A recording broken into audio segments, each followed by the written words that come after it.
Welcome to the Lightworker Journal by Coffee with Angels. I'm Anya, your everyday, average, ordinary girl who is just like any other ordinary human being out there, but I just do my lightworker duties behind the scenes. This podcast highlights my journey as a lightworker, but I'm no different than anyone because, in the grand scheme of things, we are all one, and what happens in each one of us affects everyone and everything else too.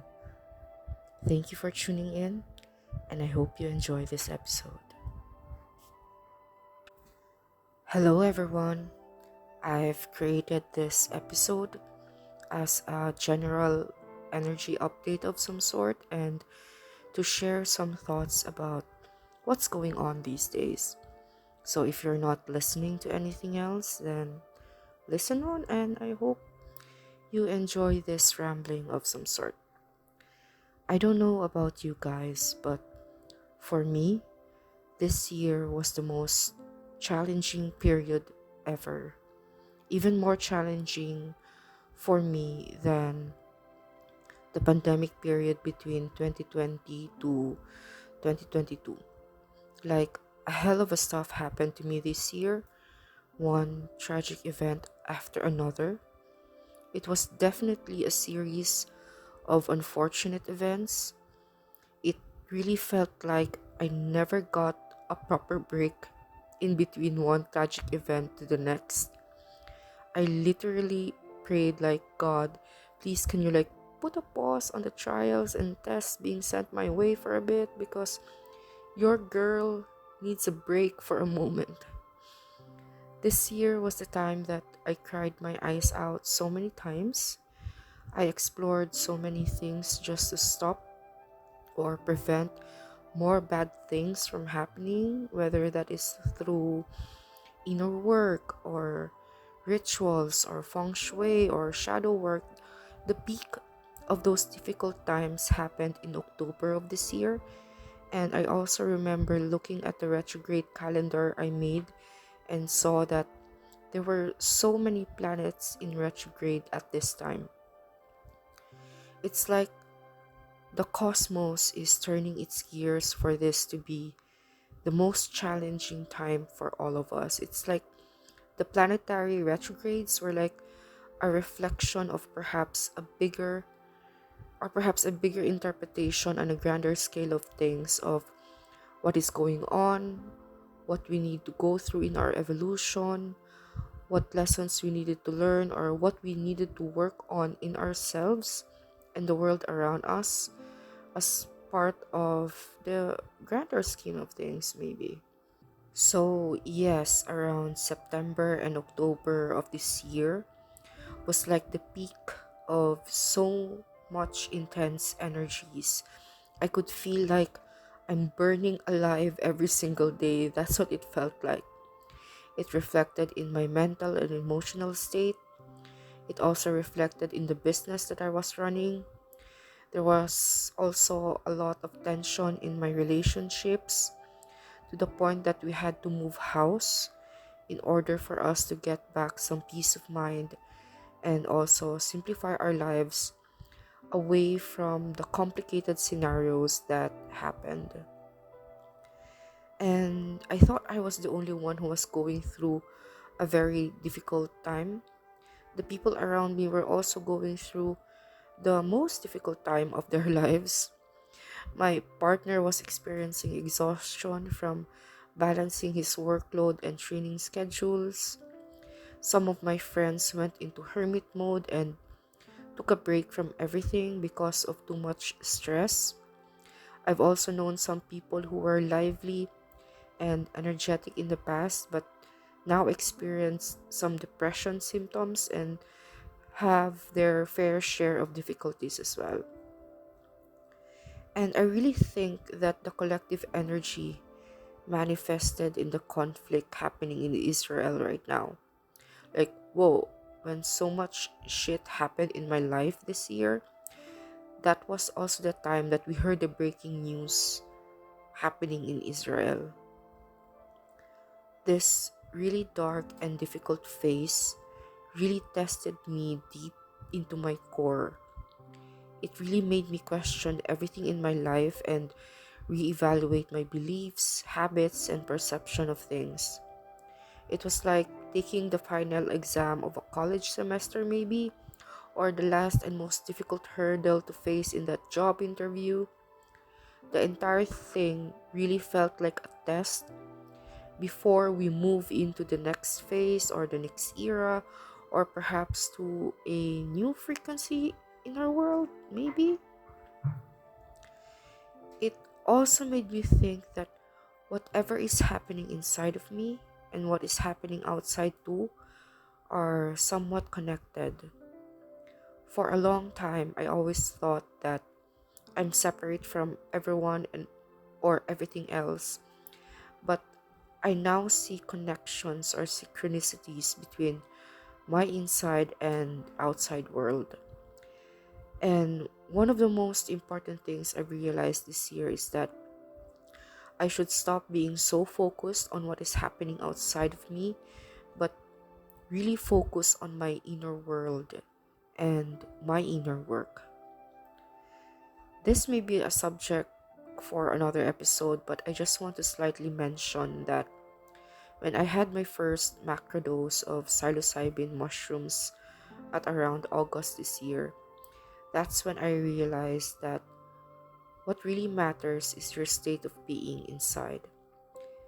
The high, bliss, and heavenly experience that I got from the mushrooms helped me integrate the concept that your inner world reflects your outer world. It doesn't matter what happens all around you because your experience of life, how you think, feel, or do things, would truly depend on your inner state of being. So, when you are all good and balanced within, you can face anything the world would throw at you and manifest the things that you want from the blissful energy that you are already feeling within. And one of the greatest lessons I learned this year is that we don't need to get everything up and ready or perfectly aligned just to start doing things and make some considerable progress or change in our lives. You don't need to be also perfect or tick off all the boxes before you can live out what it is you really want for yourself. In my case, I felt like there were so many things blocking me, like I felt my hands were tied to my back, that I cannot do the things I want to work on or what I want to accomplish.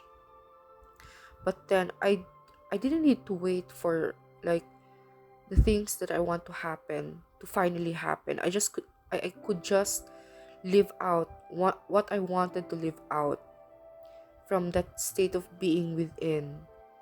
And from there, things started changing around me and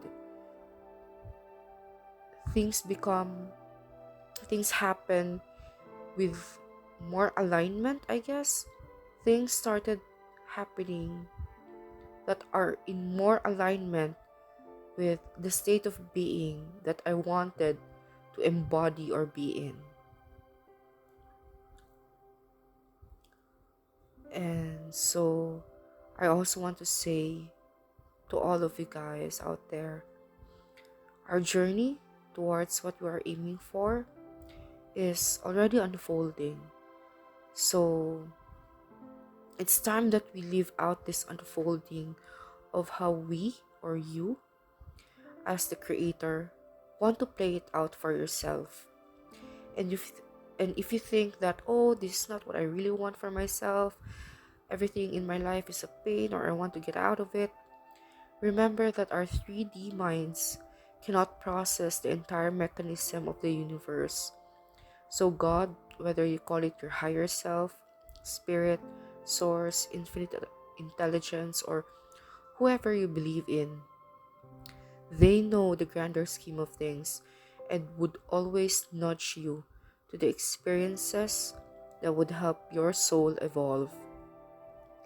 And maybe after all this drama of living a human life on this planet, you would finally understand why you had to go through such things. Or, yeah, really, we would finally understand why we had to go through these things.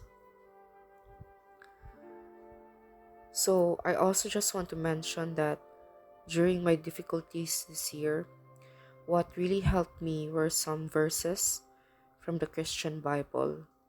So, I'm not really a fundamentalist Christian, I'm more of an omnist who honors different teachings from different spiritualities or belief systems.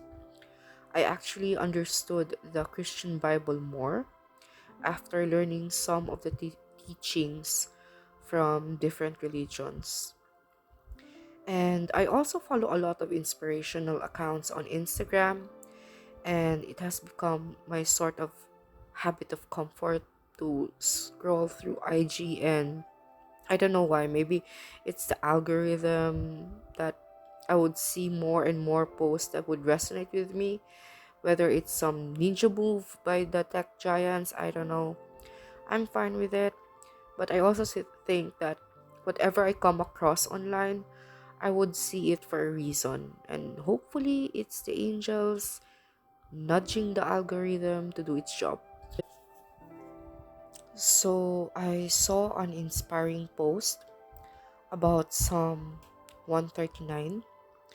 So I'm just going to say it. It says, "For you created my inmost being. You knit me together in my mother's womb. I praise you because I am fearfully and wonderfully made. Your works are wonderful. I know that full well. My frame was not hidden from you when I was made in the secret place, when I was woven in the depths of the earth. Your eyes saw my unformed body. All the days ordained for me were written in your book before one of them came to be."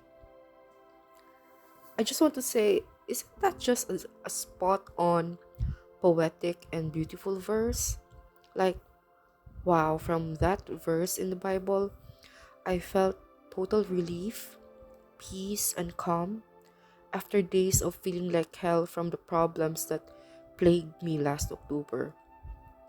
The peace of God really goes beyond logic or human understanding. You just feel it as God willingly gives it to all of us at any time. What made me feel so much joy and peace from this verse is that it strikes down the struggles I have living as my own ego. It makes me realize that really God has everything under control, and He loves us so much that He lovingly created us in the perfection of His own image and made sure that every single day, every single lifetime that we have in this entire creation, all throughout our soul's evolution, would be like a beautiful love story between us and our Creator. There's still so much to explore about this topic, so maybe I'll just leave it here as that. And speaking of social media, the partner of my younger brother also shared this viral post circulating on Facebook about Matthew chapter 24. And when I read this chapter one night, it also gave me a sense of peace because it gave me some understanding why things had to happen. And when they did happen, Jesus assured his disciples that these things needed to be pulled through in order for humanity to go to the next level. So Matthew 24, as I'm reading this in my kind of old Christian community Bible, it says about the ruin of Jerusalem, which I think is what we are seeing now in Israel. Jesus also says here that there will be false prophets claiming to be him, which is what we can also see in some places now. It also says that there will be famines and earthquakes in several places, which is also true because I have experienced a series of earthquakes in the place where I am now and also in other places.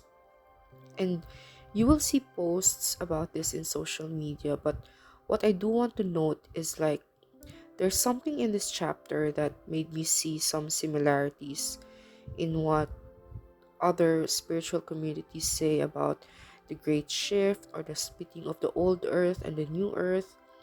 It's in Matthew chapter 24, verse 40. It says, "Of two men in the field, one will be taken and the other left. Of two women grinding wheat together at the mill, one will be taken and the other left." From this verse, it really felt like the description of how that shift would happen. My theory is that it's either our 4D self would leave our 3D self, and it's up to our being or consciousness whether we continue into that fourth dimension or stay in the 3D. If this verse is to be taken literally, I think it might mean that some people will ascend to the fourth or fifth dimension while others would still stay in the third dimension to finish whatever karmic pattern or soul journey they still have to go through or something like that. But it really does feel like a split between our third and fourth dimensional selves. So yeah, what you think about that? And just to slightly mention, in one of my daily walks in our side of town, I had the thought that what if there's nothing to worry about? I was about to do this Cheshire cat smile of some sort, but in a good way, by the way, because that Cheshire cat smile would mean that even if the enemy seems to be winning, even if it seems like evil is ruling the world or pushing us around, even if we are being oppressed in many facets of our society and financial systems, God still has everything under control. God has already written that plot twist that we never expected, but will give us so much joy and praise in the end. And if you feel like, nah, maybe God is not on my side, just look over the past few days or weeks and see how many times the divine might have saved you from something that might have gone in the worst ways, or the divine has made things easier for you, yet you might have just ignored it. I assure you with all my heart, God loves us all and wants the best for all of us. Think of it, my friends. The divine works in ways we can never understand. But I myself am grateful because everything always works out for good based on my experience, like since forever. Everything always works out for good.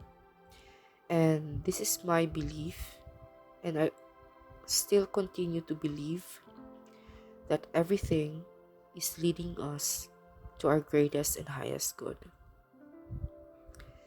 Thank you for listening to this episode of the Lightworker Journal. Hope you enjoy the rest of your day and hope to see you again on the next episode.